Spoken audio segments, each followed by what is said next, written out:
Day to day लाईफमधल्या छोट्या छोट्या गोष्टींची ओनरशिप घेता आली पाहिजे. म्हणजे आता जसं 10वी-12वीच्या परीक्षा होतात, आपण त्यांचे जे रिझल्ट असतो त्या बेसिसवर आपण करिअर चूज करतो. तर मार्क्स हे तुमचं करिअर ऑप्शन चूज करतात. म्हणजे मला असं वाटतं की आपण हे आधी समजून घेऊयात की मार्क काय आहेत. सो करिअर ऑप्शन्सच्या बाबतीमध्ये सध्या sky is the limit. Multiple फील्ड्सचा आपण इथे विचार करू शकतो. मेडिकल फील्ड घे, क्लेरिकल फील्ड घे, फायनान्स फील्ड घे. Updation is inevitable. तर अशा वेळेस डिग्री महत्त्वाची आहे, स्किल्स महत्त्वाचं आहे की त्यांचं पॅशन? डिग्री महत्त्वाची आहे का? अर्थात आहे. पण असं आपण म्हणूयात की जमाना आत्ता टेक्नॉलॉजी आणि ए आयचा आहे. तर तुम्हाला ए आय रिप्लेस नाही करणार, पण अजूनही आपल्या पॉप्युलेशन मागे लाखांच्या पॉप्युलेशनसाठी आपल्याकडे शेकडोच मेंटल हेल्थ प्रोफेशनल्स आहेत. नमस्कार, मी प्रिया कळसकर तुम्हा सर्वांचं स्वागत करते महाराष्ट्र शिक्षणच्या पॉडकास्टमध्ये, जिथे आपण अशा व्यक्तींना भेटतो ज्यांनी आपली आवड ही आपली ओळख बनवली आहे. आज अशाच एका व्यक्तींना आपण भेटूयात, डॉक्टर अनुजा कुलकर्णी. त्या एक सायकोलॉजिस्ट आहेत आणि व्होकेशनल काउन्सिलर आहेत. जिज्ञासा असेसमेंट अँड गायडन्स ऑर्गनायझेशनच्या को फाउंडरसुद्धा आहेत. 10वी-12वीचा रिझल्ट आला की सर्वांना हे प्रश्न पडतो की आता पुढे काय? करिअर ऑप्शन्स बरेच असतात, कन्फ्युजनही तेवढंच असतं. पेरेंट्सचं म्हणणं वेगळं, मुलांची मागणी वेगळी, आणि ह्या सगळ्या कन्फ्युजनमध्ये ते राईट डिसिजन कसं घ्यायचं, तो राईट करिअर ऑप्शन कसा चूज करायचा, ह्यासाठी आपण डिटेल इन्फॉर्मेशन आणि माहिती ही आपल्या गेस्टकडून घेऊयात. Welcome Anuja madam. Hi. Hello madam. हे आम्हाला आधी तर तुम्ही सांगा, व्होकेशनल काउन्सिलर हे तुम्ही करिअर तुमच्यासाठी चूज केलं, म्हणजे तुमची ही आवड होती, कसे तुम्ही ह्यात आले आणि कशी ही आपल्याला हेल्प, म्हणजे तुम्हाला लोकांना हेल्प करायला मिळतं ह्याच्यामधून? हो, नक्कीच. म्हणजे काउन्सिलिंगमध्ये जाणं ही माझी स्वतःची आवड होतीच आणि त्यामुळेच अगदी माझ्या वयाच्या 8वी-9वीच्या टप्प्यावरच मी ठरवलं होतं की मला लोकांबरोबर काम करायचं आहे. वा. आणि म्हणून सायकोलॉजीचा सब्जेक्ट घेतला आणि मग ग्रॅज्युएशन, पोस्ट ग्रॅज्युएशन, काही भरपूर सारे व्होकेशनल काउन्सिलिंगचे कोर्सेस, काही डिप्लोमाज असं झाल्यानंतर मग इव्हेंच्युअली PhD सुद्धा काउन्सिलिंग या फील्डमध्येच केलं. सो मजा येते लोकांबरोबर काम करायला. आणि व्होकेशनल काउन्सिलिंगबद्दल तुम्ही जे बोलत होतात ते तर विशेष इंटरेस्टिंग आहे. कारण काळ जसा पुढे-पुढे चाललाय तसे करिअरचे ऑप्शन्स खूप वाढलेत. अ, मी तर म्हणेन पूर्वी खूपच सोपं होतं, की खूप हुशार व्यक्ती असेल तर ती इधर इंजिनिअरिंगला जाईल नाहीतर मेडिकलला जाईल.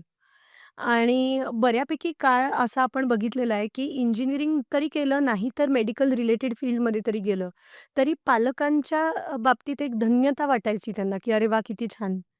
मग अगदी ते नाही तर निदान CS किंवा CA तरी. पण आता असं बघायला मिळतंय, की कॉम्पिटिशन इतकी वाढली आहे आणि फील्ड्स एवढे अमाप झालेले आहेत, की फक्त मार्क हा क्रायटेरियाच राहिलेला नाहीये. म्हणजे तुमच्याकडे कौशल्यही हवीत, तुम्हाला त्याच्यामध्ये इंटरेस्टसुद्धा हवा आणि तुमचं व्यक्तिमत्वसुद्धा त्याला साजेसं हवं. बरोबर. या तिन्हीचं जर कॉम्बिनेशन असेल, तर तुमचा आत्ता ज्याला म्हणू प्रोफेशनल वर्ल्डमध्ये टिकाव लागू शकतो. तर बऱ्याचदा दुसऱ्यांना सल्ले देणं खूप सोपं असतं. पण मी कसं आहे आणि ते वयाच्या 15, 16 आणि 17व्या टप्प्यावर कळावं, त्या वयाला कळावं, हे थोडंसं अवघड जातं. मग व्होकेशनल काउन्सिलर अशा वेळेस तुम्हाला सल्ला देतो, की तुझ्यातले स्ट्रेंथ एरियाज काय आहेत? तुझा कल आत्ता कशावरून दिसतोय? सो आता महत्त्वाची गोष्ट अशी आहे, की व्होकेशनल काउन्सिलिंग लोकं कसं करतात?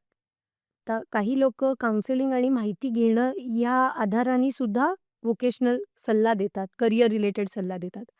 सायकोमेट्रिक टेस्टिंग म्हणजे ज्याच्यामध्ये मुलं स्वतः माझी आवड-निवड या संदर्भामध्ये काही इनडायरेक्ट प्रश्नांची उत्तरे देतात. ही एक बऱ्यापैकी वर्षांपासनं व्हॅलिड सायकोमेट्रिकली टेस्टेड पद्धत म्हणून वापरली जाते. काही लोकं डर्मेटोग्राफिकली सुद्धा ते करतात, म्हणजे फिंगरप्रिंटच्या आधाराने ते पण ते करतात. तर पद्धती या वेगवेगळ्या आहेत. पण सगळ्याचा जो हेतू आहे तो असा आहे, की या मेथड्सनुसार आपल्याला आपला आरसा दिसावा, की मी कसा आहे आणि कशा पद्धतीच्या वर्क एन्व्हायर्नमेंटमध्ये माझ्यासाठी विन-विन सिच्युएशन क्रिएट होऊ शकेल. तर याला व्होकेशनल काउन्सिलिंग म्हणतात. आणि ह्याच्यामुळे मुलांना पुढे जाऊन त्या करियर ऑप्शन्स मधून जाताना म्हणजे शिक्षण घेताना सुद्धा, कारण तो विषय त्यांच्या आवडीचा आहे, ते तितकंच इझिली ते करू शकतात. आणि त्याच्यानंतर एकदा त्यांनी त्यात काम सुरू केलं, एखाद्या कॉर्पोरेट ऑफिसमध्ये असेल किंवा त्यांच्या मेडिकल फील्डमध्ये असेल, त्यांना हे काम करणं पण सोपं होतं. जसं सोपं होतं, आवडतं. हां, जसं इच्छा नसेल पण केलं. त्यावेळेस सगळ्यांनी सांगितलं, "तू हे कर" आणि आपण ते घेतलं. पण ते पुढे जाऊन तितकंच मला मन मारून काम करावं लागतंय, मला डिफिकल्ट जातंय किंवा मी तितक्या खुशीने मे बी काम नाही करत. आता आली आहे म्हणून करायचं असं मला एक हे राहतं, right? So it helps. Definitely. What you sed is very much right. आणि आपण इथे ना हे पण कन्सिडर करायला पाहिजे, की आत्ता लोकांच्या कामाचं स्वरूप किती वाढलंय. 12 ते 13 तास तुम्ही आज वर्किंग असता. May it be remote working, hybrid working किंवा तुम्हाला ऑफिसला जायला लागेल. आणि फील्ड कुठलंही असू देत. एज्युकेशनचं फील्ड असू देत, कॉर्पोरेट फील्ड असू देत, आय-टी असू देत, मेडिकल असू देत. वर्क अवर्स एवढे आहेत आणि कॉम्पिटिशन एवढी आहे, की मी जे काम करतोय, ते मला स्किल लेव्हलवर इतकं येतही नाहीये. हो. मला ते आवडतही नाहीये आणि मला ते बळजबरी करायलाही लागतंय. या सिच्युएशनमध्ये कुठल्याही वर्क सिनारिओमध्ये एखादी व्यक्ती सर्व्हाइव्ह कशी होऊ शकेल? Because you are not happy. You are not happy, you are not excelling and you are not liking it. So आपण ही कल चाचणी किंवा इन्क्लिनेशन का करतो, की कष्ट जर मला करायचेच आहेत, तर निदान माझ्या आवडीच्या आवडीच्या फील्डमध्ये जर मी ते करत असेल ना, तर मला रोज उठून मी हे का करतोय, हा प्रश्न पडला नाही पाहिजे. बरोबर. वॉव! आणि मार्क्स ठरवतात का? म्हणजे आता जसं 10वी-12वी च्या परीक्षा होतात, आपण त्यांचे जे रिझल्ट असतो त्या बेसिसवर आपण करियर चूज करतो. तर मार्क्स हे तुमचं करियर ऑप्शन चूज करतात, की अजून काही असतात? म्हणजे मला असं वाटतं, की आपण हे आधी समजून घेऊयात, की मार्क काय आहेत? म्हणजे विषयवार मार्क जे आहेत ना, ते कुठल्या-कुठल्या कौशल्यांमध्ये किंवा स्किल्समध्ये तुम्ही कसे आहात आणि तुमचं ग्रास्पिंग कसं आहे आणि तुम्हाला ग्रास्प झालेली इन्फॉर्मेशन तुम्ही त्या स्टिप्युलेटेड वेळामध्ये कशा पद्धतीने लिहू शकता, या सगळ्याचं एकत्रित उत्तर म्हणजे मार्क आणि परीक्षेतला परफॉर्मन्स. आणि त्याच्यात ना हे सोडूनही भरपूर मुद्दे आहेत. म्हणजे त्यावेळेस स्ट्रेस मी कसा हँडल करते. त्यावेळेस मला आठवतं का? आठवलेलं मी लिहू शकतो का? तर बऱ्यापैकी लोकांच्या बाबतीमध्ये असं दिसतं, की स्किल्स खूप चांगले आहेत, पण अभ्यास तितका होत नाही. बऱ्यापैकी लोकांचं असं होतं, की भयंकर हार्डवर्किंग आणि मेहनती आहेत, पण अभ्यास करायचा म्हणजे काय? हे नक्की कळत नाही. खूप लोकांच्या बाबतीत अभ्यास कळतो पण मी त्या 3 तासामध्ये इतकं का लिहायचं? याचं उत्तरही मिळत नाही. त्यामुळे मार्क हा एकमेव क्रायटेरिया आजच्या काळात नसला पाहिजे. तर मला वाटतं, की डिफरन्शियल स्किल्स म्हणजे व्हेरिड स्किल्स जे आहेत, त्याला महत्त्व दिलं पाहिजे. म्हणजे लॉजिक कसं आहे, लिंग्विस्टिक स्किल्स म्हणजे भाषा निगडीत स्किल्स कसे आहेत, गणिताशी निगडीत स्किल्स कसे आहेत. म्हणजे स्किल्स हे असे पाहिजेत, की ज्यावर शिक्षण ही गोष्ट आल्यानंतर मला त्याचा कामामध्ये फायदा होणार. म्हणून आजही कुठल्याही करियर गाईडन्सच्या बाबतीमध्ये ना, ॲप्टिट्यूड टेस्टिंग या गोष्टीचं महत्त्व इनिशियली खूप आहे. मग येतो कल म्हणजे इन्क्लिनेशन आणि मग येते पर्सनॅलिटी. कारण ह्या सगळ्याचा मी व्यक्ती म्हणून वापर कसा करू शकणार आहे? माझं बिहेवियर कसं आहे? मी सिन्सिअर किती आहे? माझ्यात लीडरशिप एबिलिटीज आहेत का? मला 4 चौघांबरोबर काम करायला आवडतं का? याच्याही वरनं तर ठरतं ना, की मी मार्केटिंग करू शकणार आहे का मला इंडिव्हिज्युअल परफॉर्मर म्हणून काम करायचंय? सो या तिन्ही गोष्टी त्याच्यात इक्वली महत्त्वाच्या असल्यामुळे फक्त मार्क ही गोष्ट महत्त्वाची नाहीये. पण इथे मला विचारायचं आहे, की हे फक्त 10वी, 12वी हे जे टप्पे आहेत हं. आपले शिक्षणाचे, तेव्हा ही सायकोमेट्रिक टेस्ट करायची, तेव्हा हे असेसमेंट करायचं, की हे तुम्ही कधीही करू शकता? म्हणजे लाईफमध्ये तुम्ही मिडवे पण आलेत तुमचे जॉब आता तुम्ही 10-15 वर्ष झाले तुम्ही जॉब करताय. त्यावेळेस सुद्धा तुम्ही हे सायकोमेट्रिक टेस्ट करून घेऊ शकता जस्ट टू अंडरस्टँड, की हं. मी I am on the right track. No. छान प्रश्न आहे. सो हॉनेस्टली मला असं वाटतं, की जेव्हा आपल्या पर्सनॅलिटीचा मेकअप तयार व्हायला लागतो आणि आपली ना आयुष्याबद्दलची छोटी-छोटी मतं तयार व्हायला लागतात, की मला हे आवडतंय, मला हे नाही आवडत आहे. मजा येते हां मला लोकांबरोबर. असा एक जो टप्पा असतो ना, तो साधारण आपण असं म्हणतो, की 13-14 च्या टप्प्यावर एजच्या तुम्हाला थोडी-थोडी मतं निर्माण व्हायला लागतात. मला हे नक्की आवडतं, मला हे नक्की येत नाही, हे आपल्याला कळायला लागतं. कष्ट या गोष्टीला आपण 2 मिनिटं बाजूला ठेवूयात. कारण कष्ट प्रत्येक फील्डमध्ये करावेच तेच. लागतात. सो त्या टप्प्यापासून तुम्ही आयुष्याच्या 50-60 पर्यंत या असेसमेंट कधीही करून घेऊ शकता. कारण मी कुठे सुरुवात केली होती आणि मी आता कुठपर्यंत आलो आहे. ह्या प्रश्नाचं उत्तर कधीही मिळणं हे चांगलंच आहे. कारण यातून आपल्याला आपला आरसा दिसतो, की मी सुरुवात इथे केली होती. अच्छा, इथून मी बऱ्यापैकी पुढे आले. अच्छा, हे मला आवडत होतं, पण आता मला हे फारसं आवडत नाहीये.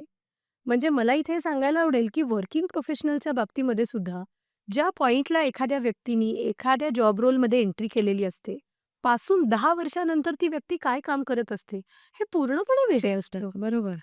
सो कधीही या टप्प्यावर मी कुठे आहे आणि मला स्वतःला कुठे एन्हान्स करायचंय, याचं उत्तर जर मला मिळालं तर त्याचा फायदाच होतो.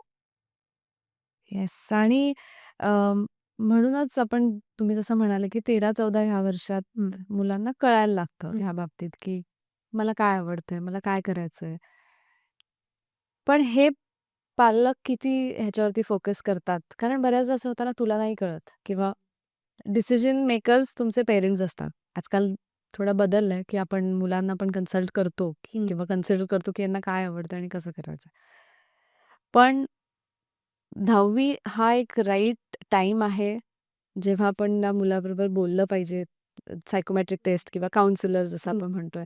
तर ह्या सगळ्या गोष्टी त्या पिरियडमध्ये व्हायला पाहिजेत टू अंडरस्टँड, की पुढे जाऊन ह्या मुलांनी कसं करिअर आपलं चूज करायचंय. हं. हां. आणि नकळत समजा, की काउन्सिलिंग वगैरे नाही केलं आणि जस्ट बिकॉज मला माहिती आहे, की मूल आर्टिस्टिक आहे, आर्टमध्ये छान आहे म्हणून आपण त्याला त्या फील्डमध्ये टाकलं. पण अल्टिमेटली तो करिअर नाही बनला. कारण पेरेंट्स बरेचदा सुरक्षित करिअर बघतात. It should be safe. पुढे जाऊन जॉब मिळावा, एक अर्निंग असायला पाहिजे. त्या सगळ्या गोष्टी बघून तरी हा करिअर ऑप्शन चूज केला आणि मिडवे असं झालं, की नाही सक्सेसफुल वाटत आहे. एज्युकेशनच्या वेळेसच म्हणजे अजून नोकरीला नाही लागलं. तर त्या केसमध्ये करिअर चेंज पण करता येतं किंवा will that be difficult going back? अ, आजकालच्या काळात खरं तर नाही. कारण केवढे तरी इंजिनिअर्स आज फूड इंडस्ट्रीमध्ये काम हो. करतायत. केवढे तरी बँकर्स आज डिझायनिंगसारख्या फील्डमध्ये आहेत. केवढे तरी इंजिनिअर्स आज इन्व्हेस्टमेंट रिलेटेड फील्ड्समध्ये काम करतायत आणि ऑब्व्हियसली त्यांच्याकडे त्याचं इन्क्लिनेशन होतं आणि त्याच्याशी निगडीत स्किल्स होते म्हणून ते म्हणून ते ते करू रिस्क शकले. येस. सो इव्हेंच्युअली लाईफमध्ये तुम्हाला जे काही हवं ना, तिकडे तुम्ही जाऊ शकता. अशा संधी आजच्या काळामध्ये उपलब्ध आहेत नक्की. म्हणजे या बाबतीत ना मला पालकांचा जो कन्सर्न आहे म्हणजे काळजी आहे ना, ती पण समजू शकते, की कॉम्पिटिशन एवढी आहे. आज एका माणसाने काम करून पुरत नाही. दोन्ही लोकांनी चांगलं स्टँडर्ड ऑफ लिव्हिंग जर मेंटेन करायचं असेल, तर किती अमाउंट कमवायला पाहिजे याचे काहीतरी आकडे पालकांच्या डोक्यामध्ये नक्की असतात. असतात. हो. आणि मग असं वाटतं, की त्या सगळ्याचा विचार करता काही फील्ड्स हे डेफिनेटली ते ऑफर करणार आहेत. हं. मग ज्याला आपण तू मगाशी जो शब्द वापरलास, की सुरक्षित किंवा सेफ फील्ड्स ते आहेत. मग त्याचा का नाही विचार करायचा? तर इकडे नेहमी आपण पालकांना असं सांगतो, की तुम्ही ज्याला सेफ म्हणता आहात, ते खरंच आज सेफ आहे का? ह्याचं उत्तर त्या फील्डमध्ये तुमचा मुलगा किंवा मुलगी कशा पद्धतीने सर्व्हाइव्ह आणि एक्सेल करतायत त्याच्यावर अवलंबून आहे. राइट. म्हणजे आज मिडिओक्रसीचा जमाना राहिलेला नाही. व्होकेशनल फील्डमध्ये तुम्ही 50-55% वर कसे तरी सर्व्हाइव्ह होताय, ह्याला आज ऑप्शन नाहीये. तुम्ही जे करता आहात, त्याच्यात तुम्ही मास्टर व्हा. तर मग sky is the limit for direct. हां, मग एका कंपनीतला जॉब जाईल, पण मिळणार आहे दुसऱ्याकडे बरोबर. तुम्हाला. कारण इथे तुमच्या व्यक्तिमत्वाचा, ॲटिट्यूडचा, अप्रोचचा, तुमची लर्निंगची आणि स्वतःला अपडेट ठेवण्याची किती तयारी आहे, या सगळ्या गोष्टींचा कस लागत असतो. त्यामुळे एकदा मी निर्णय घेतला, ज्याला आपण म्हणतो ना, की 4 वर्ष मी या डिग्रीमध्ये घालवली. तर ही बुडीत गेली ना आता. मग आता अजून 2 वर्ष ते करतो. मग आता डिग्री मिळालीच आहे, तर जॉब पण घेतो. मग आता जॉब करतोच आहे, तर मग लग्न पण करतो. मग आता लग्न करतोच आहे आणि फॅमिली सुरू झाली आहे, तर आता कुठे विचार करू? असं नाही. करिअर ही गोष्ट तुम्ही आयुष्यामध्ये कमीत कमी 40 वर्ष करत असता. तर ती तुम्हाला नच आवडणं किंवा ती तुम्हाला नच झेपणं, हे तुम्ही खूप काळ करू नाही शकत. अर्ली स्टेजमध्ये करिअरच्या तुम्ही हे प्रिटेंड करू शकता, की जमतंय मला किंवा करतोय मी. हो, खूप छान वाटतं सगळं खूप सुरुवातीला. छान वाटतं आणि ते सगळं झॅक-पॅक असणं, 13 तास काम करणं, पॅकेज चांगलं मिळणं, हां, मी तेच म्हणणार होते, की एक मंथ एंडला जो नफा पगार मिळतो, मिळतो आणि पीपल आर हॅपी इनिशियल. जर तिथे मिसफिट क्रिएट झाला ना, तर मग सुरू होतो तो स्ट्रगल आणि मग कळतच नाही, की कुठल्या दिशेने मला एन्हान्स करायचंय. एन्हान्स करायचा मुद्दा जिथे येतो, ज्याला आपण करियर पिव्होटिंग म्हणतो, की थोडी तुम्ही तुमच्या करियरला कलाटणी देऊ शकता का? हो, तुम्ही देऊ शकता. जर तुम्हाला स्किल्स एन्हान्स करायचे असतील, तर तुम्ही ते डेफिनेटली देऊ शकता. तुम्ही तुमचा कल ज्या बाजूला आहे, त्या दिशेनेही नक्की जाऊ शकता. फक्त शिकण्याची आणि स्वतःला अपडेट करण्याची तुमची तयारी पाहिजे. 30व्या वर्षी मी हे कसं करू? 35व्या वर्षी मी हे कसं करू? तुम्हाला कोणी सांगितलंय, की उद्यापासून अचानक तुम्ही ऑफिसला जाणं बंद करा? एखाद्या फील्डमधली तुम्हाला इतकी रुची वाटत नाहीये आणि वेगळ्या फील्डमध्ये आवड वाटतेय, तर आधी माहिती मिळवायला सुरुवात करा. प्रोफेशनलशी बोला. काय ऑप्शन्स आहेत ते बघा. म्हणजे आपल्याला करियर वाईज सेफ्टी अगदी धाब्यावर बसवायची नाहीये. तो खरंच एक व्हॅलिड मुद्दा आहे. पण फक्त तेवढाच एक व्हॅलिड मुद्दा नाहीये. कारण सगळेच लोकं इंजिनिअर झाले किंवा सगळेच लोकं जर डॉक्टर झाले, तर म्हणजे कुठेतरी तिकडे एक हायरार्की क्रिएट होणारच आहे ना, की एक बरा डॉक्टर आहे, एक चांगला डॉक्टर आहे आणि एक उत्कृष्ट डॉक्टर आहे, एक निष्णात डॉक्टर आहे. अशी हायरार्की क्रिएट होणार आहे. सो प्रश्न हा असा आहे, की तुम्हाला मीडिओकर डॉक्टर व्हायचंय का एक्सलंट शेफ व्हायचंय? तुम्हाला उत्तम फिजिओथेरपिस्ट व्हायचं आहे का एक्सलंट हॉस्पिटल मॅनेजमेंटमध्ये असणारा ॲडमिन व्हायचंय? ही ती हायरार्की आहे. तर याचं उत्तर हे स्वतःला विचारूनच मिळणार आहे. आणि पालकांना सुद्धा असा सल्ला असतो युजुअली, की याच्यामध्ये आपल्याला सपोर्टिव्ह रोल प्ले करायचा आहे. तुम्ही आज म्हणल्याने, की फक्त सीएलाच स्कोप आहे. मुलाचं मन अचानक सीएसाठी तयार नाही होणार आहे. नाही होणार. बरोबर. आणि तयार आज होईल. आज ब्रेन वॉश केलं, उद्या ब्रेन वॉश केलं. 3 दिवस ते कन्व्हिक्शन टिकेल. चौथ्या दिवशी जेव्हा मी सम सॉल्व्ह करायला बसेन आणि मला हे प्रश्न पडतील, की होत नाहीये माझ्याच्यानी. कष्ट करीन, परत लेक्चर अटेंड करीन, पण नाही होते माझ्याच्यानी. तिथे जो स्ट्रगल सुरू होईल, तेव्हा आपण पालक म्हणून याच्याशी कसं कोप अप करू शकू? हं. आणि I think that is very important. आहे. पण बऱ्याचदा ना मुलांना स्पेशली 10वी नंतर हा निर्णय घेणं थोडंसं अवघड असतं. स्वतःचं पॉइंट मांडणं, की मला हे करायचंय, ती क्लॅरिटी असणं किंवा क्लॅरिटी जरी असेल, तरी तो आत्मविश्वास, की मला हेच करायचंय, हे खूप कमी आपण बघतो ना, की ह्या स्टेजवरती ॲटलीस्ट. मग तिथे पेरेंट्सचा रोल जास्त येतो आणि जरी आपण म्हटलं, की तुम्ही एक काउन्सिलरकडे जाऊ शकता किंवा हाच निर्णय आज तुम्ही काही इथे सांगू शकता का, की हा निर्णय कसा घ्यायचा? हा आत्मविश्वास कसा वाढवायचा? हाऊ टू मँग ऑन की हे मला पटलेलं आहे आणि मला हेच करायचंय. हा आत्मविश्वास मुलांनी कसा आणावा? मला असं वाटतं ना, आत्मविश्वास ही जी गोष्ट आहे, ती फक्त करिअरपुरती मर्यादित नाहीये. खरं सांगायचं तर सध्या आई-बाबा इतके काळजीवाहू आहेत. अ, इतके कन्सर्न्ड आहेत मुलांच्या बाबतीमध्ये, की "आई, बुक कुठे आहे माझं?" ही आई हातातली कामं सोडते आणि बुक आणायला पळते. अ, "माझं उद्या सबमिशन आहे ना?" की आई म्हणणार, "ओके, ओके. तुला काय हवंय?" हं. मग जिथे एज्युकेशनल गोष्टींच्या बाबतीमध्ये सुद्धा मुलांना त्यांचं शिक्षण ही त्यांची ओनरशिप वाटत नाहीये. तू किती वेळ टीव्ही बघतोस हे आई मॉनिटर करते. तू किती वेळ कुठले गेम्स खेळतोस हे बाबा मॉनिटर करतो. पीटीएला गेल्यानंतर म्हणजे पेरेंट टीचर मीटिंग्सला गेल्यानंतर आई-वडील वह्या घेऊन आणि फोन घेऊन नोट्स काढत असतात.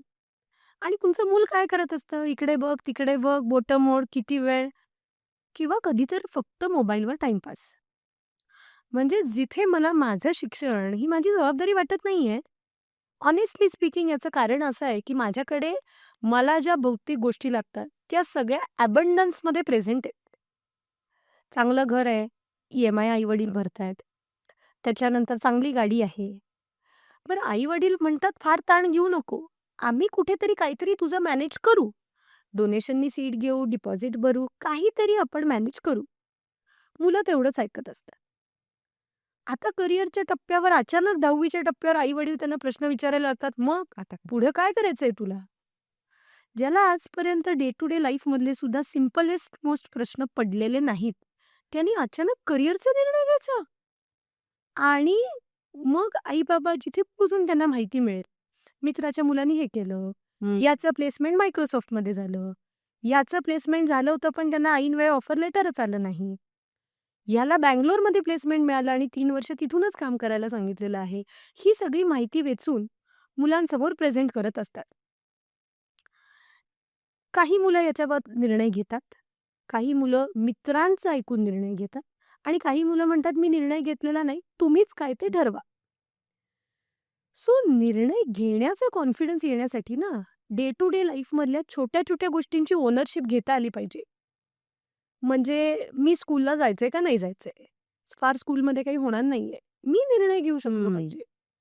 इथे कुठेतरी पालकांनी ना मुलांना निर्णय घेण्याचं ते स्वातंत्र्य सुद्धा दिलं पाहिजे. किती मोठ्या मुलांच्या बाबतीमध्ये त्यांच्या शिक्षणाची, एव्हरीडे लाईफची, पिकअप ड्रॉपची, कम्युनिकेशनची, सबमिशनची जबाबदारी आजही पेरेंट्स घेताना दिसतात. मग मुलं म्हणतात, "करियर चॉईसची जबाबदारी पण तुम्हीच घ्या." म्हणजे you won't believe career guidance सेशनला आमच्याकडे आलेले जे पेरेंट्स असतात ना, ते फुल टेन्शन आणि अटेन्शनमध्ये बसलेले असतात, की आता मी काय बोलेन? आणि मुलं प्रश्न विचारतात, की मी या सेशनला यायचंय का नाही यायचंय? हं. म्हणजे अजूनही मला माझं शेवटी करियर त्यांचा ही choice. माझी नाही जबाबदारी वाटत आहे. यात एक छान गोष्ट अशी आहे, की जर एखादी गोष्ट नाही जमली किंवा नाही पटली, तर हात वर करून मोकळं होता येतं, की तुम्ही म्हणलात म्हणून मी हे केलं. बरोबर. हां, तर मला वाटतं हा निर्णयाची जर जबाबदारी घ्यायची असेल ना, तर तू वेगवेगळ्या गोष्टींची माहिती काढ ना. मी फक्त तुला फॅसिलिटेट करायची जबाबदारी घेऊ शकतो. पण मी सल्ला देणार नाही, मी तुझ्यासाठी निर्णय घेणार नाही. त्यांनी फॉर्मच नाही भरला म्हणून ऐनवेळेस आम्ही ठरवलं, की आता हे करूयात. नका करू. बसू देत, विचार करू देत, हं. ऐनवेळेस विचार करू देत. मग तो जागा कधी होईल? कदाचित फॉर्म भरायच्या 24 तास आधी जागा होईल. होऊ देत. पण जेव्हा जागा होईल तेव्हा तो त्याची ओनरशिप घेईल, याच्यासाठीचे प्रयत्न पेरेंट्सनी पण करायचे. म्हणजे मुलांनी सोशलाइज करावं याची पण जबाबदारी हल्ली पेरेंट्स घेतात. विचार ना त्यांना, "कसं केलं तुम्ही करियर?" "विचार. तू नाही विचार मग मी विचारते." त्यावेळेसही खुर्चीवर मूल नुसतं बसून असतं, की ही बाई किती बोर करणार आहे आता मला. हं. कारण मला अजूनही ती माझी जबाबदारी वाटत नाही. तर जबाबदारी वाटेल अशी सिच्युएशन मुलांच्या लाईफमध्ये आणण्याचं कामही आजकालच्या काळात पालकांना करावं लागतं. पालकांचंच आहे. बरोबर. आणि हे जेव्हा तुलना होते, हं. जसं आपण आता ह्याच्यामध्ये तुम्ही म्हणालात, की ह्यात तुलना असते, की कोणाचं मूल काय करतंय, कुठला जॉब लागला, हं. कुठलं करियर ऑप्शन, मार्क किती पडले वगैरे. तर ह्याने पण त्या मुलाला म्हणजे आता थोडंसं सायकॉलॉजी ह्याच्याकडे येते, की अं, तिथे कुठेतरी त्यांना प्रेशराईज वाटतं. जरी ते बोलत नसतील, तरी हो. तो कॉम्पिटिटिव्ह वर्ल्डमध्ये तुम्ही त्यांना उभं केलंय. पण तुम्ही त्यांना डिसिजन्स काहीच घेऊ देत नाहीये किंवा फक्त एक्झाम्पल्स देताय. आता तो स्वतःच मूल कन्फ्युज्ड आहे, की मला काय करायचं आहे ह्यातलं नक्की. तर ही सिच्युएशन तुमच्याकडे अशी येते? हो, बऱ्याचदा येते. कारण काय मुळामध्ये ह्या सगळ्याचा ताण सहन होत नाही आणि कन्फ्युजन एका नेक्स्ट लेव्हलला जातं. हं. म्हणून त्या पेरेंट्स करियर गाईडन्सकडे वळतात. हां, तर हे खूप महत्वाचं आहे, की कन्फ्युजन खूप आहे, म्हणून आपण सल्ला तरी घेऊयात. तर कन्फ्युजन असतं, त्याच्यामुळे ताण येतो. एकतर आपल्याकडे सगळ्यांनाच फिअर ऑफ फेल्युअर आहे, की मी फेल झालो तर काय? पण मग हाऊ टू मेजर फेल्युअर हा पण मुद्दा आहेच ना. काही-काही लोकं त्याला स्ट्रगल म्हणतात, काही-काही लोकं त्याला लर्निंग कर्व्ह म्हणतात. तर त्यामुळे एखादी गोष्ट जमली नाही, की मी फेल किंवा एखाद्या गोष्टीत मार्क नाही मिळाले, की सगळं संपलं, असं खरं तर कुठल्याच गोष्टीमध्ये नसतं. नसतं. पण म्हणजे ना प्रत्येकाच्या आयुष्यामध्ये तो रिअलायझेशनचा पॉइंट येतो, की धिस इज मी. हे मी आहे. मी स्वतःला ह्याच्याशी आयडेंटिफाय करू शकतो. मग तो सब्जेक्ट असू देत, मग त्यातलं लर्निंग असू देत, मग त्याच्यामध्ये आन्सर क्रिएट करणं असू देत किंवा पुढे जाऊन त्याच्याशी रिलेटेड काम असू देत. मी जेव्हा त्या गोष्टीशी स्वतःला रिलेट करू शकतो, तेव्हा त्याच्यासाठी कुठलेही कष्ट घेण्याची मी माझी मानसिक तयारी करतो. बरोबर. त्या दिवसापासूनच सुरू होते राग, की हे मी एक्झॅक्टली. चूज केलंय. करेक्ट. मग आपण ओन करतो ना ती बरोबर. ही गोष्ट. माझी जबाबदारी. हां आणि मग जेव्हा आपण ओन करतो ना, मग त्या गोष्टीसाठी कष्ट घ्यायला काही वाटत नाही. बरं असं आहे का, की आपल्याला एखादं फील्ड आपण चूज केलं, की त्यातले 100% सब्जेक्ट्स मला आवडतील? ॲब्सोल्युटली नाही. करेक्ट. म्हणजे 60% गोष्टी आवडतील, 40% गोष्टी आवडणार नाही. परीक्षांना प्रिपेअर करायला तर जगात कोणालाच आवडत नाही. कारण तिथे ते फिअर सर्वात जास्त सगळ्यात सेन्स होतं. करेक्ट. तर पण ते सगळे गोष्टी बाजूला ठेवून सुद्धा त्यातला जो कंटेंट आहे, त्याच्याशी मला रिलेटेबल वाटायला लागतं आणि तिथे मला ती ओनरशिप वाटायला लागते. सो आय थिंक तो मोमेंट मुलांच्या आयुष्यामध्ये आला ना, की आय थिंक पालक निर्धास्त होऊ शकतात, की he has found his own path आणि now he can work on that. He can explore more. हं. आणि मग ना काळजी नाही वाटत, की अ, हे नाही आवडत आहे, पण ते आवडते. मी माझ्या करिअरची 5 वर्ष हे केलं. आता ह्याच्याऐवजी यात इंटरेस्ट निर्माण झाला. मी थोडंसं डायव्हर्ट केलं आणि मी आता हे करतोय. मग तो पेरेंटचा कन्सर्नचा विषय उरत नाही. पण आता पेरेंट्स स्वतःच इथे एक म्हणजे मुलांपुढे एक मस्त एक प्लॅटर ठेवतात, की हे ऑप्शन्स आहेत बाहेरचं ऑब्व्हियसली कंपॅरिझनमध्ये, कॉम्पिटिशनमध्ये ऐकून.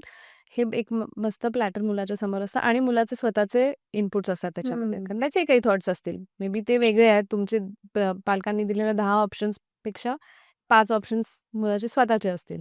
तर ह्या सगळ्यामधून पेरेंट्सचा रोल काय असतो किंवा कुठले असे टॉप 3 हं, हं.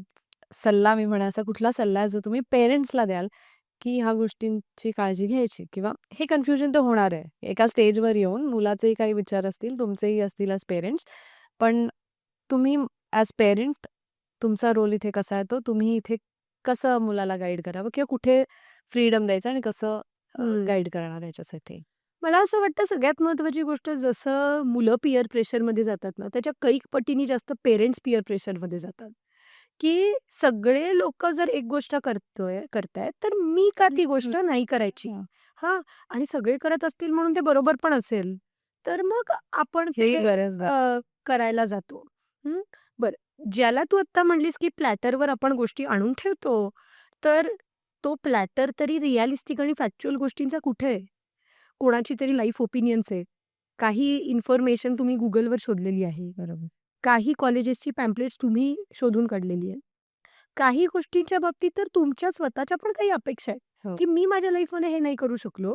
तू ट्राय कर ना, खूप मज्जा येईल त्याच्यात. मज्जा येईल तर तुम्ही करा. आताच्या काळात कोण असं म्हणतं, की 30शी गेली एकदा की करियर नाही करू शकत. तुम्ही 50शी मध्ये सुद्धा माहिती काढू शकता आणि तुम्ही ते करू शकता. सो माझं जे मत आहे, ते माझ्या माहितीच्या आधारावर आहे आणि त्याच्यामध्ये मत क्रिएट करताना माझ्या पर्सनॅलिटीचा एलिमेंट सुद्धा रिफ्लेक्ट होतोय पालक म्हणून. मूल मूल आहे आणि त्याच्यासमोर त्याची पर्सनॅलिटी आहे, त्याचं इन्क्लिनेशन आहे. पण माहिती मात्र फॅक्च्युअल आहे. सो माहिती काढण्याच्या बाबतीमध्ये कुठलाही कमीपणा बाळगू नका. खूपदा पेरेंट्स म्हणतात, की खूप माहिती घेतली, की खूप कन्फ्युजन होतं. कन्फ्युजन नेहमी माहितीच्या अभावी होतं. हां, आणि तुम्ही एकाच सोर्सकडनं खूप माहिती घेत राहिलीत, तर कन्फ्युजन होणार आहे. पण आम्ही नेहमी सांगतो, की माहिती काढण्याचे पण वेगवेगळे टप्पे आहेत. पहिल्यांदा इनडायरेक्ट सोर्सेसमधनं माहिती काढा. मग तुम्ही Googleचा, ChatGPTचा, Geminiचा पण वापर करा. वेगवेगळ्या कॉलेजेसच्या वेबसाईटवर जाऊन त्यांचे सगळे कोर्सेस बघा. वेगवेगळ्या वर्किंग प्रोफेशनल्सना भेटा. कारण इव्हेंच्युअली आपण शिक्षण का घेतो? की आपल्याला कुठल्या पद्धतीचं काम करायचंय, हे आपल्याला माहिती असतं. त्याच्या अकॉर्डिंगली आपण शिक्षण घेतो. बरोबर. सो फक्त कोर्सेसची माहिती काढून उपयोग नाहीये. तर मला वेगवेगळ्या वर्किंग प्रोफेशनल्सशी जाऊन सुद्धा बोललं पाहिजे, की कामाचं स्वरूप कसं असतं? जॉब रोल काय आहे? त्याच्यामध्ये काय-काय जबाबदाऱ्या येणार आहेत? कामाचं एक्झॅक्ट स्वरूप काय आहे? त्याच्यामध्ये पे स्केल काय असतो? बरं माझी छान काम करायची फक्त एक फॅन्टसी आहे, की कशा पद्धतीच्या ऑफिसमध्ये मी स्वतःला जाताना बघते, कसं लाईफ मी जगताना बघते. पण त्यातले 13 तास काम मला जे करायचंय, त्या ते कामाचं स्वरूप जे काही आहे त्याच्याबद्दल पण प्रश्न विचारले पाहिजेत. हे झाल्यानंतर जे लोकं ते स्टुडंट्स आहेत, जे आत्ता तो कोर्स पर्स्यू करतायत, मला वाटतं त्यांच्याशी पण बोललं पाहिजे, की कसं वाटतंय शिकायला? बघू जरा तुझी पुस्तकं. मी आता अभ्यास नाही करणार आहे, पण ॲट मी गो थ्रू करायला पाहिजे, की मला हे शिकायला आवडणार आहे का? खूपदा मुलं मला म्हणतात, की मला मेडिकलला जायचंय, पण बायोलॉजी मला तितकंसं आवडत नाही. तर 10वी पर्यंतचंच जर बायोलॉजी मला आवडत नाहीये, तर मी एनाटॉमी आणि त्याच्याशी रिलेटेड विषय 5.5 आणि 3 वर्ष कसे शिकू शकणार आहे? बरोबर. पण ना मला हॉस्पिटल सेटअपशी खूप मोठं फॅसिनेशन आहे. मी लहानपणापासून जायचो ना माझ्या मावशीबरोबर किंवा आत्याबरोबर, मला वाटायचं हे किती भारी आहे. आणि सगळेजण तिला म्हणायचे, "डॉक्टर, डॉक्टर." नंतर ज्युनियर डॉक्टर तिच्या मागे 10 वेळा पळायचे. तर मला वाटायचं, की माझी आत्या किंवा मावशी किती ग्रेट आहे. म्हणजे मला फॅसिनेशन ग्रेटनेसचं आहे का डॉक्टर होण्याचं आहे? हे ना कधीतरी मुलांना काय, कधी-कधी पालकांना पण कळत नाही की आपण फॅसिनेटेड कशामुळे आहोत. तर मला असं वाटतं की ही इन्फॉर्मेशन व्हेरिड सोर्सेसकडनं मिळवावीत. मग इव्हेंच्युअली सिलेबस, पोर्शन हे सगळं सुद्धा बघावं. आणि मग शेवटी येतं ते म्हणजे खरं तर मदत मुलांना जिथे लागते, की तू व्यक्ती म्हणून कसा आहेस? तुझी अभ्यासाची बैठक कशी आहे? हं. तुला एका जागी बसून शिकायला आवडतं का? थिअरॉटिकल सब्जेक्ट्स तुला आवडतात का? परत-परत परफेक्शन येईपर्यंत तेच-तेच करणं हे आवडतं का तुला? डिझायनिंगसारखं फील्ड असेल, तर बऱ्यापैकी वेळा इनोव्हेशन आणि क्रिएटिव्हिटी लेव्हलवर लोकं एक्झॉस्ट होतात. कारण त्यांना इतका आउट ऑफ द बॉक्स विचार करता येत नसतो. सो माझं फक्त ड्रॉइंग चांगलं आहे म्हणजे मी इनोव्हेटिव्ह आहे का? ह्याची फॅक्च्युअल इन्फॉर्मेशन मला असं वाटतं मिळवणं त्या टप्प्यावर खूप महत्वाचं आहे. आणि एक शेवटचा सल्ला या बाबतीत जो तू म्हणलीस, की तिसरी गोष्ट तुम्ही काय सांगाल? तर करिअरच्या बाबतीतला जो काही आपण डिसिजन घेतो आहे, तर तो वन टाईम डिसिजन नाहीये. मला वाटतंय मी आज जो निर्णय घेतलाय ना, तो निर्णय हा हळू-हळू, हळू-हळू पॉलिश होत जाणार आहे. पण या टप्प्यावर मला पहिल्यांदा नक्की कळलं पाहिजे, की काय मला नक्की नाही करायचंय. हं. सो काय नाही करायचंय, इथपासनं हळू-हळू, हळू-हळू मी नक्की काय करायचं इथपर्यंत पोहोचणार आहे. So it is not a one time activity. म्हणजे करियर गाईडन्सच्या सेशनला आलेले पेरेंट्स पण मला म्हणतात, की "झालं का आता? आता नक्की का?" ठरलं. हां, हां. आता ठरलं, आता फुल फायनल? तर मी म्हणते, की आता फुल अँड फायनल नाही. आपण आता फुल अँड फायनलच्या दिशेची पहिली स्टेप टाकली आहे, की आज आपल्याला कळलंय, की माझ्यात काय छान आहे आणि काय मला इम्प्रूव्ह करायचंय. आता आपण याच्या बेसिसवर इन्फॉर्मेशन काढूयात, स्वतःला एन्हान्स करण्याचा प्रयत्न करूयात आणि परत पडताळून बघूयात ना 2 वर्षांनी जिथे ॲक्चुअली ग्रॅज्युएशन करण्याची वेळ येते, की मी आता कुठे स्टँड करतो. आणि याचा फीडबॅक तुम्हाला टाईम टू टाईम तुमच्या अकॅडमिक परफॉर्मन्समधनं मिळतच असतो. मिळालंच आहे. बरोबर. काही सब्जेक्ट तुम्हाला सोपे जातात, काही सब्जेक्ट्स तुम्हाला अवघड जातात. सो तुम्हाला ते कळत पण असतं, की I am on the right path or no. So ही एक नेहमी चालू राहणारी जर्नी आहे. इव्हन करिअरमध्ये एकदा पडल्यानंतर सुद्धा अपडेशन कुठे थांबतं? तू आता तुझ्या फील्डचा विचार कर. मल्टिपल फील्ड्सचा आपण इथे विचार करू शकतो. मेडिकल फील्ड घे, क्लेरिकल फील्ड घे, फायनान्स फील्ड घे. Updation is inevitable. त्यामुळे vocational journey is a continuous process, not a one time activity and we should be prepared for that. पण डज दॅट मीन की मुलांच्या 40शी मध्ये सुद्धा त्यांना आम्हीच सपोर्ट करायचा आहे? नाही. म्हणजे सेल्फ सफिशियन्सी आणि छोटे-छोटे निर्णय घेणं याची सुरुवात आत्ताच करूयात. म्हणजे मुलं त्यांचे ताण स्वतःचे स्वतः हँडल करायला शिकतील. शकतात. बरोबर. पण त्याचं प्रिपरेशन आत्तापासूनच केलं पाहिजे. ॲब्सोल्यूट. मॅडम तुम्ही आता सांगितलं, की ह्याच्यामध्ये पेरेंट्सचा रोल कसा येतो हं. आणि मुलांनी कसं जबाबदारी घ्यायची ह्याच्यासाठी. आता मला एक प्रश्न पडतो, की आपण मुलांना आज आता इतकं एक्सपोजर दिलंय. त्यांना फक्त एज्युकेशन हे लिमिटेशन नाही ठेवलेत. त्यांना आपण वेगळ्या-वेगळ्या स्पोर्ट्सच्या क्लासेसमध्ये हं. पाठवतोय. आर्ट रिलेटेड आहे, जसं म्युझिक आहे, ड्रॉइंग, पेंटिंग, एनिथिंग.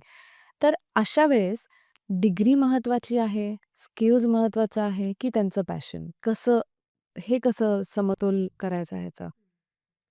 मला असं वाटतं, की आपण जर स्पोर्टकडे किंवा एखाद्या हॉबीकडे को करिक्युलर ॲक्टिव्हिटी म्हणून बघत असू, तर ती गोष्ट तर आजच्या काळामध्ये लाईफलाँग फॉलो करावी असं आपण म्हणतो. कारण आत्ता आपल्या आयुष्यामध्ये स्ट्रेसर्स हे इतके आहेत, की तुमची हॉबी किंवा तुमचं पॅशन हे तुम्हाला वेलबिंगचं फीलिंग देतंच. हां. राइट.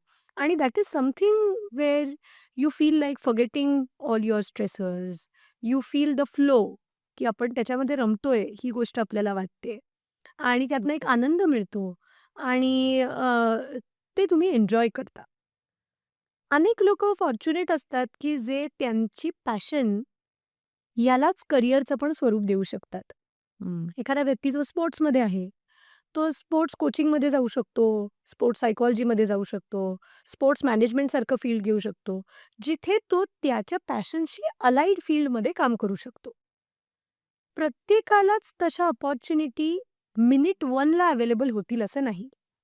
पण आपण असं बऱ्याच लोकांच्या बाबतीमध्ये बघतो, की सुरुवातीची काही वर्ष त्यांनी अशा पद्धतीचा जॉब केला, की तिथे ते त्यांचं पॅशन पॅरलली फॉलो करत होते.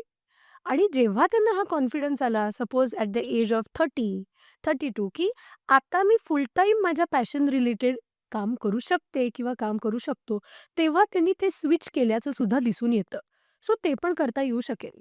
म्हणजे जो पूर्वीचा काळ होता ना, की आधी माझी ती आवड होती आणि मग अ, आयुष्य पुढे गेलं आणि आवड मागे पडली. असं मागे पडण्याचं आता कारण नाही, कारण तुम्ही ते मेंटेन करू शकता. सो प्रायमरी तर मुद्दा असाच असला पाहिजे, की जर तुमच्या पॅशनला तुम्ही करियर अलाइड गोष्टीमध्ये मर्ज करू शकत असाल, तर that creates an excellent situation for you. पण if that is not a possibility, तुम्ही तुमची passion any which way pursue करू शकता. खूप लोकं असा पण विचार करतात, की मला स्पोर्ट्समध्ये फुल टाईम करियर करायचं आहे, तर त्याला कॉम्प्लिमेंट करू शकेल, पण एखादी मेनस्ट्रीम डिग्रीसुद्धा मला मिळू शकेल, असं शिक्षण मला घ्यायचंय. तर आय थिंक जर तुम्हाला त्याची क्लॅरिटी असेल, की डिग्री माझ्या आयुष्यामध्ये काय आहे आणि स्पोर्ट्सचं किंवा ॲक्टिंग जर असेल आता प्रोफेशन, तर त्याचं माझ्या आयुष्यातलं स्थान काय आहे? तर मला वाटतं तो बॅलन्स खूप छान रीच करता येऊ शकतो. इथे मुद्दा असा येतो, की तुम्ही ज्याला पॅशन म्हणता, त्याचं करिअरच्या रूपातलं जे स्वरूप आहे ते कसं आहे? आणि ते स्वरूप माझ्यासाठी फेव्हरेबल आहे का? म्हणजे मला छान नाटकं लिहायला आवडतायत, पण मी ते प्रोफेशन म्हणून करायला तयार आहे का? करेक्ट.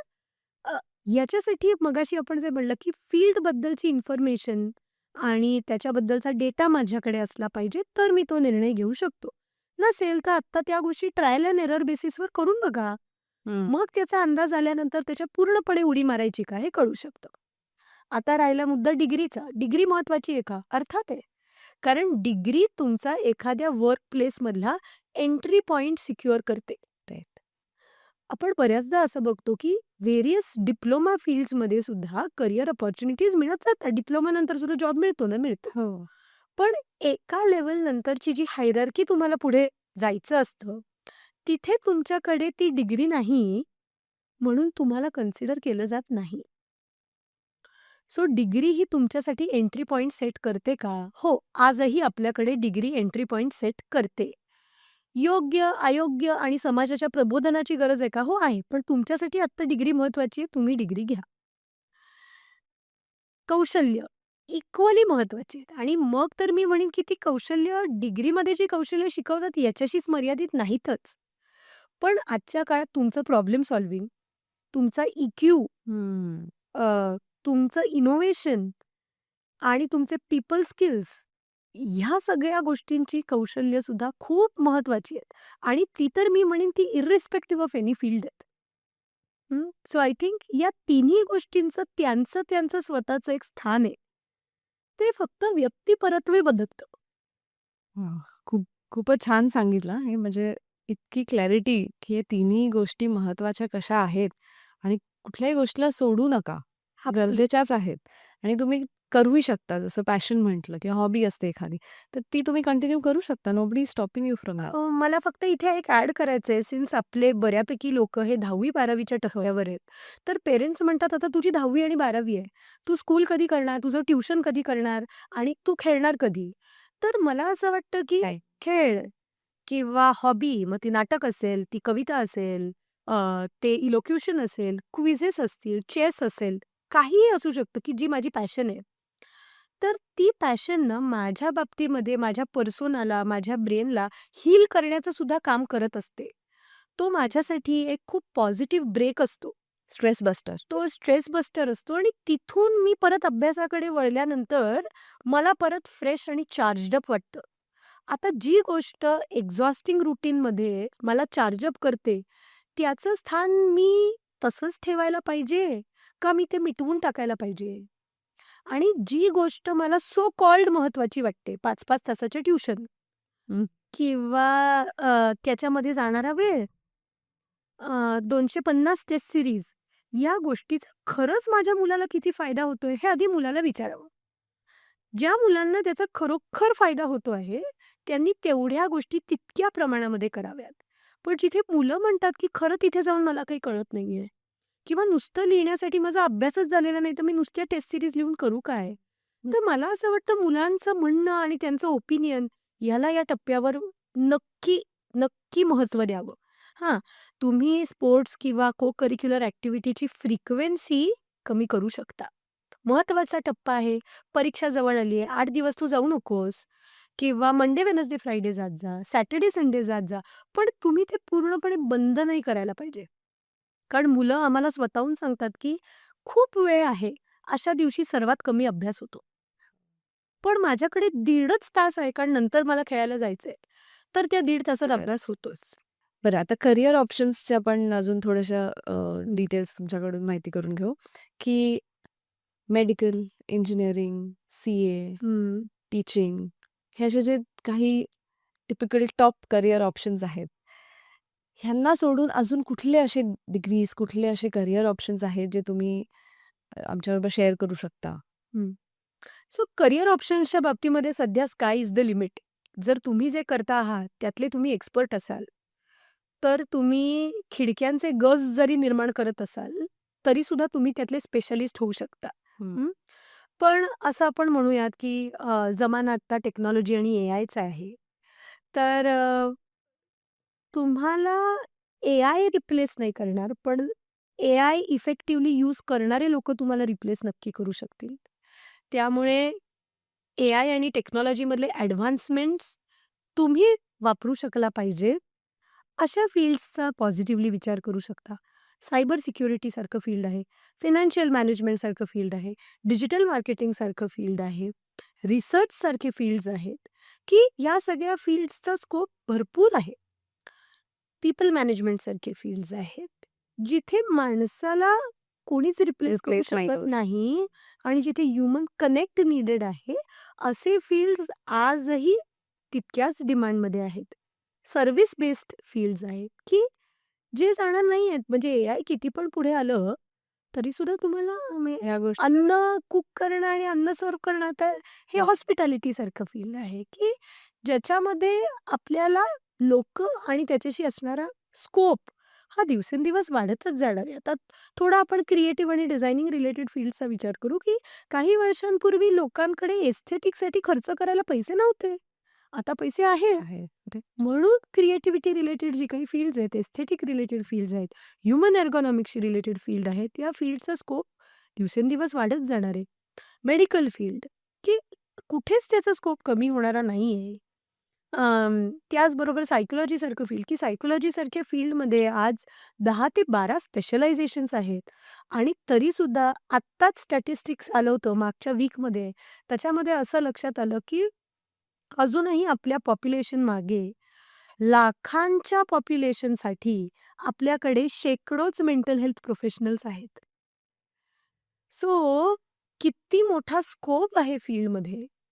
ह्याही फील्डमध्ये किती मोठा स्कोप आहे. तर तो तसा आयडेंटिफाय करून विचार तसा व्हायला पाहिजे. सो करिअर ऑप्शन चूज करताना ही स्टडी जे आता तुम्ही जसं सांगितलंय स्टॅटिस्टिक्स असतात, ते हे स्टडी करणं की कुठल्या एकतर ऑब्व्हियसली तुम्हाला जे सूट करतंय, तुमचा जो इंटरेस्ट एरिया आहे आणि त्यात पुढे काय करिअर कसं घडवता येईल, कॉम्पिटिशन कसं आहे, गरज किती आहे, हे पण माहिती असणं किंवा ही स्टडी करणं खूप इम्पॉर्टंट आहे. मग ते पेरेंट्सनी करो किंवा मुलांनी स्वतः जसं तुम्ही म्हणाले, की मुलांनीच केली पाहिजे सो दॅट त्यांना माहिती आहे, की त्यांना हे करायचं आहे आणि त्यांचा निर्णय असेल हा, की त्यांना हेच करायचं आहे. So I think this study helps absolutely. So knowing. Career choice हा तुमचे कौशल्य, तुमचं इन्क्लिनेशन आणि करंट मार्केट सिच्युएशन्स याचा सुवर्णमध्य काढणारं असलं पाहिजे. हो. मॅडम आता 10वी-12वीची परीक्षा संपलेल्या आहेत. बाय द टाईम आपण त्यांना आपल्याला ते आज ऐकतायत ह्याच्यावर, तोपर्यंत त्यांच्या परीक्षा झालेल्या आहेत. मस्त सुट्ट्या एन्जॉय करतायत आणि रिझल्ट लवकरच येईल. पण ह्या परीक्षा संपण्यापासून ते रिझल्ट येण्यापर्यंत कुठली अशी काही सजेशन्स तुम्ही त्यांना द्याल, की त्यांची स्टडी कशी असली पाहिजे, की काय करिअर त्यांना चूज करायचं आहे, की डायरेक्ट जेव्हा ज्या दिवशी रिझल्ट हातात येतोय, मग तिथून मार्क बघून मग सुरुवात, की आता मी काय केलं पाहिजे? असं असलं पाहिजे, की त्यांची स्टडी आत्तापासून सुरू झाली पाहिजे, त्यांनी ऑलरेडी त्यांचा रिसर्च चालू झाला असला पाहिजे. तर ह्याबद्दल थोडंसं गाईड कराल? मला असं वाटतं, की मार्क्स मिळणं किंवा रिझल्ट येणं नाऊ-अ-डेज इज जस्ट अ फॉर्मॅलिटी. कारण मार्क सगळ्यांना भरपूर मिळणारच आहेत. अभ्यास केलेला असतो मुलांनी. हल्लीच्या काळामध्ये हॉनेस्टली स्पीकिंग मार्क मिळवणंही तितकंसं अवघड राहिलेलं नाही. सो 80च्या वर किती, 90च्या वर किती, 95च्या वर किती एवढाच तो मुद्दा आहे. तर मला तर वाटतं, की त्या गोष्टीला अनन्यसाधारण महत्त्व द्यायला नको. कारण त्या मार्कांवर फक्त 11th-12thचं तुमचं ॲडमिशन कुठल्या टाईपच्या कॉलेजमध्ये होणार आहे त्याच्यावर अवलंबून आहे. पण हल्ली 11वी-12वी मध्ये सगळे लोकं कॉलेजेसमध्येच ॲडमिशन घेतात असं सुद्धा नाही. बऱ्यापैकी इंटिग्रेटेड कोर्सला ॲडमिशन हो. घेण्याचा सुद्धा पालकांचा कल असतो. म्हणजे त्या मार्कांवर तसंही काही अवलंबून नाही. महत्वाचं काय आहे, की मला फायनल डेस्टिनेशन म्हणून पुढे जाऊन ग्रॅज्युएशन लेव्हलला, पोस्ट ग्रॅज्युएशन लेव्हलला काय-काय करिअर्समध्ये इंटरेस्ट आहे, त्याची इन्फॉर्मेशन मिळवण्याची जर्नी आत्तापासूनच सुरू करायची आहे मला. त्या जर्नीच्याच टप्प्यावर मला लक्षात येणार आहे, की मला ज्या गोष्टी किंवा जी करिअर क्लस्टर इंटरेस्टिंग आणि रिलेटेबल वाटतंय, त्यातल्या 5 पैकी 4 ऑप्शनला मी सायन्स घेणं लागणारच आहे. मग मग त्यातूनच निर्णय येतो, की ओके मग 11th-12th मी सायन्स घेणं फेव्हरेबल आहे. असं असेल, की नाही मला माझ्या करियर गाईडन्सच्या प्रोसेसमधनं, माझ्या सायकोमेट्रिक असेसमेंटमधनं माझ्याबद्दल तर कळलंच आहे. त्याच्या अनुषंगाने मी काढलेल्या माहितीतनं ही 3-4 गोष्टी मी शॉर्टलिस्ट केल्यात.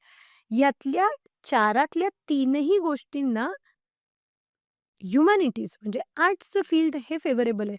मग मी 11th-12thला त्याचा विचार करायला पाहिजे. कारण हल्ली जर तू बघितलंस तर कट ऑफवर पण फार गोष्टी अवलंबून नाही. कारण आर्ट्स, कॉमर्स आणि सायन्सच्या कट ऑफमध्ये बेअरली 1 ते 1.5% फरक असतो. हो. सो असंही राहिलेलं नाही, की याच्यामध्ये इतकी तफावत आहे, की मार्कांनी मला वन नाईट रिअलायझेशन होईल, की ओह माय गॉड मला 76 आहेत तर मी हे करायला पाहिजे. तुम्हाला हे करायला आहे. सो डेफिनेटली मार्क हे फक्त तुमचा एंट्री पॉइंट सिक्युअर करणारे आहेत आणि जी काही सेंट्रलाइज्ड ॲडमिशन पद्धती आहे, त्याच्यामध्ये तुम्हाला उतरायला तुमचे मार्क्स मदत करणार आहे, डेफिनेटली. पण रिसर्च हा त्याच्या आधीच करायचा आहे. ॲडिशनली आपल्या आजूबाजूच्या ओळखीमध्ये अनेक स्टार्टअप्स असतात, ओळखीच्यांच्या CA, CS च्या फर्म असतात. Why not go there and see म्हणजे त्याचा तुम्हाला कोणी पगार देणार नाही. पण let us call it observationship. जाऊन बघा, तिथे लोकं काम करतात म्हणजे काय करतात? इश्यू येतो म्हणजे काय येतं? फायर फायटिंग चालू असतं म्हणजे नक्की काय चालू असतं? गोष्टी गणल्या म्हणजे काय गणल्या? मग ते कॅफे असू शकतं, ते एखादा फूड मॉल असू शकतो, ते एखादी CAची फर्म असू शकते, एखादी टेक्निकल स्टार्टअपची एजन्सी असू शकते, एखादी ब्रँड मॅनेजमेंटची एजन्सी असू शकते. Go and see whether you like it. आणि मला वाटतं ह्या एक्सपोजरसाठी पेरेंट्सनी छान तयार पाहिजे. थोडं एन्करेज करायला पाहिजे. गिव्हन अ चॉईस मोबाईल आणि सोशल मीडिया सोडून मुलं वाटेल ते करायला तयारच होत नाहीत.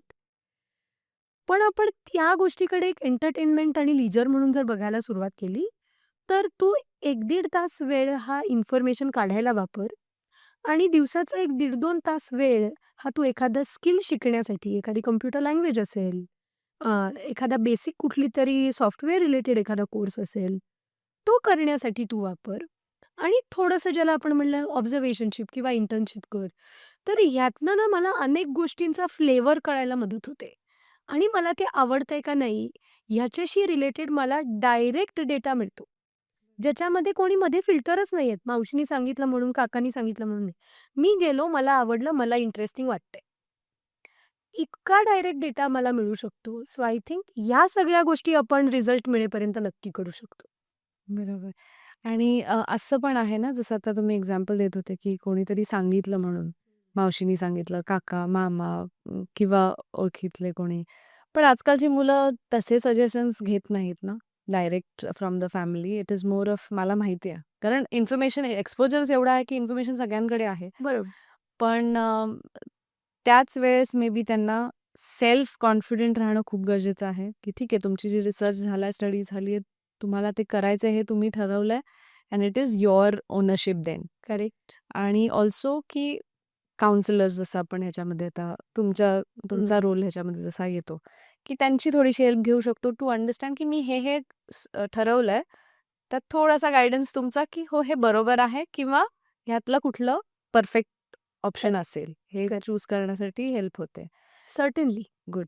आणि एक खूप छान गोष्ट आता तुम्ही सांगितली, की ऑब्झर्वेशनशिप ही खूप एक नवीन म्हणजे माझ्यासाठी पण हे नवीन असेल, की खूप छान आहे हा कॉन्सेप्ट ऑब्झर्वेशनशिप का नाही करावा? ह्याच्यातनं आपल्याला अजून शिकायला मिळतंय आणि अजून क्लॅरिटी मिळते, की तुम्हाला पुढे जाऊन काय करायचंय. गोष्टी कळतात on the floor, on the job training जसं आपण म्हणतो. पण त्यासाठी आपल्याला डिग्री कंप्लीट करून इंटर्नशिपसाठी वाट बघायची गरज नाही. ते आजही आपण करू शकतो. 10वी-12वीच्या सुट्ट्यांमध्ये रिझल्ट येण्याच्या फेजमध्ये आपण हे नक्कीच एक्सप्लोर करू शकतो या एजमध्ये. सर्टनली. आणि आय एम शुअर स्टुडंट्स जे आज आपल्याला ऐकतायत ते नक्की याचा फायदा घेतील आणि ह्यातनं ती शिकवण घेतील. पेरेंट्ससाठी पण, पालकांसाठी पण तुम्ही खूप छान मेसेजेस दिले, की त्यांनी मुलांना कसं गाईड करायचं, कसा साथ द्यायचा या पूर्ण करिअर सिलेक्शनसाठी आणि करिअर जे मुलं पुढे घडवणार आहे त्याच्यामध्ये त्यांचाही किती मोठा रोल आहे. अ, खूप खूपच मस्त सगळे इन्फॉर्मेशन्स एकदम आणि खूप सोप्या भाषेत सांगितलं. डायरेक्ट सांगितलं. So which is very good आणि खूप छान वाटलं तुमच्याशी बोलून. भरपूर इन्फॉर्मेशन मिळाले. आय एम शुअर पेरेंट्सला पण हेल्प होईल आणि स्टुडंट्सला. Yes. Thank you very much. Thank you so much. Thank you.